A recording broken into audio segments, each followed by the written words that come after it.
Blueprints has totally consumed me. I'm thinking about it constantly. In fact, I'm finding it difficult to make this video right now because my mental bandwidth has been monopolized by thoughts of paintings, chess pieces, drafting strategies, and the geopolitical state of a world that is completely made up. I have a notebook filled with goals, questions, maps, and diagrams that you'd be forgiven for thinking were the writings of a madman. I've downloaded over 100 screenshots to my phone to go back through in-game clues and texts while away from my controller. I've literally, and I wish this was a joke, solved puzzles by reviewing information on the toilet. So when I say Blueprints has totally consumed me, I'm not in the least bit exaggerating. Blueprints presents itself as a roguelike strategy game about placing random rooms in a manner, but hidden under the surface lies layers upon layers of complex systems and interactions that, as you chip away at unraveling them, reveal more and more puzzles and complexities and pieces of narrative, all of which are intricately designed and woven together to create an engrossing experience unlike any other. And the scale is enormous. I rolled credits in roughly 19 hours, but I put in another 20 more, and I'm still discovering new mysteries, new rooms, and new mechanics with no end in sight. It's utterly captivating and delivers a sense of mystique, intrigue, and satisfying payoff that puts Blueprints up there with the likes of Outer Wilds and Return of the Obra Dinn as one of the best puzzle adventure games ever made. While Blueprints evolves into something grandiose, it starts with a fairly simple premise. Each day, you begin at the entrance of a 45-room manor with the goal of reaching the mysterious Room 46. However, each time you open a door, you are pseudo-randomly presented with 3 options for the next room. In this way, you construct the layout of the manor as you move through it.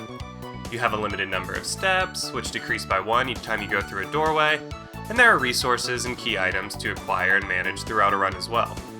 This gameplay has a board game-like feel, reminiscent of tile drafting and placement games like Carcassonne and Betrayal at House on the Hill. As a fan of these types of games, I immediately found this familiar, interesting, and enjoyable. I quickly got to work honing my drafting skills and strategies, even if I lacked context as to why I was doing any of this. Unfortunately, after a few runs, I began to feel frustrated with Blueprints. I developed a sense that there was something more than simply drafting rooms to get further into the manor, but I hadn't encountered anything to give this gameplay meaning. Blueprints love showing you the answers before giving you the question. Each room is filled with all these little details, a book, a photo, a chess piece conspicuously placed in the corner. It's fun to take it all in, but without context, it's hard to distinguish what is important from what is just table dressing. A few rooms in particular provided key information that allowed me to understand the importance of all those details I had been observing, and only then did I start to see the bigger picture, and that's when Blueprints finally clicked with me. I started solving larger puzzles that rewarded me with permanent upgrades and new areas to explore. Once I began to peel back the layers and dive into Blueprints' mysteries, I was hooked. But I wish it didn't take so long to get there. My biggest criticism of Blueprints is how it handles these early hours. It demands patience and overly relies on a promise of mystery and intrigue without actually showing its hand. The random nature of the gameplay means some players might not see those critical rooms right away, and it's easy to envision how someone might bounce off of Blueprints before getting to what makes it so special. Looking back, it is clear how important those first few runs were and how much I learned doing them, but in the moment, it was quite hard to appreciate that. While it takes a bit to get off the ground, once Blueprints gets going, its pacing is tremendous. It's always clear what the main goal is, and the trickle of new information does a great job ensuring you constantly have a handful of different mysteries and puzzles that can all be worked on in parallel. This is crucial because it guarantees that you can react to the randomness of a given run and pivot your focus based on the rooms you've drafted. Anytime I would start to feel like my self-track list of active goals was dwindling, I'd be presented with a room I'd never seen before that would provide 1 or 2 new threads to follow. Many of Blueprints' puzzles require combining information from multiple rooms. As heavily suggested in the game, Blueprints is best played with a pencil and paper to keep notes. I found myself taking dozens of screenshots as well. I frequently needed to reference information from another room, and checking a screenshot was significantly easier than trying to backtrack, if I had even drafted the room at all. I recognize this isn't for everyone. I think it's fair if you don't want your video game time doing what looks more like homework than a recreational activity, but I love this stuff. I want nothing more than to feel like I'm some super sleuthing detective using my observational skills and wit to solve mystery after mystery. There's little more satisfying than knowing I solved a puzzle with nothing but my brain power, and Blueprints delivers that feeling in droves. It is designed to make you feel smart. It wants you to solve its mysteries. And, in reality, all the information you need to crack them is within the game itself. You just need to know where to look for it. The beauty is that whenever I was feeling stuck, I simply played the game more. I've talked so much about Blueprints' grand puzzles, but they're all layered on top of a solid roguelike strategy game with surprising depth and complexity. I've enjoyed developing tactics around what resources to prioritize, when to draft dead ends, and balancing progression into the manor with filling out the lower ranks. There are so many little quirks and interactions to discover that keep the drafting interesting long after the credits have rolled. Whenever I was lacking direction, I would start a new day, draft away, and allow myself to get lost exploring the manor, trusting that it would reveal a new room, a new item, or a new piece of information that would set me on the path of a new mystery. And that trust was never misplaced. I would be remiss not to mention the frustration that can come from the random nature of the roguelike runs, though.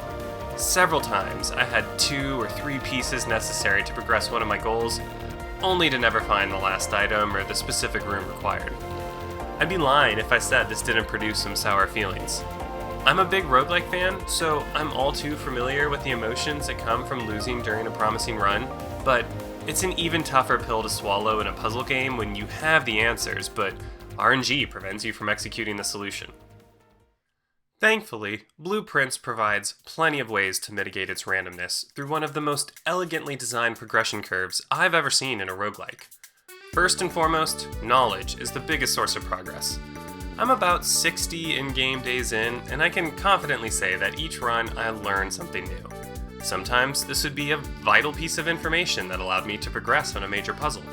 Other times, it was as simple as drafting a room I had never seen before, or testing a new item or interaction. I could always take something positive away from a run.